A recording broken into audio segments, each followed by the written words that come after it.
गोष्ट सांगणार आहे. गोष्टीचे नाव आहे हुशार बेडूक. एका हिरव्यागार गावात एका पाणथळ जागेत बेडकांचे एक छोटे कुटुंब राहत होतं. आई, बाबा आणि 2 गोंडस पिल्लं. त्यांना दिवसभर पाण्यात खेळायला, उड्या मारायला आणि कमदाच्या पानावर बसून गाणी म्हणायला फार मजा यायची. पण त्यापैकी एक छोटा बेडूक खूप खोडकर होता.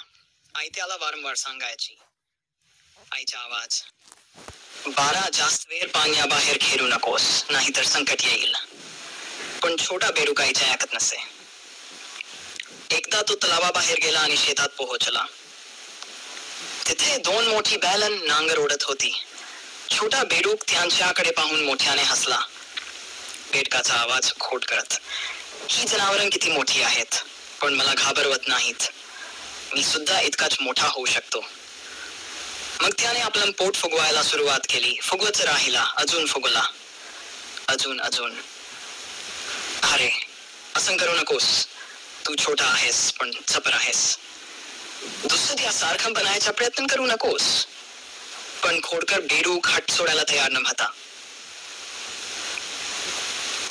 शेवटी तो दमला.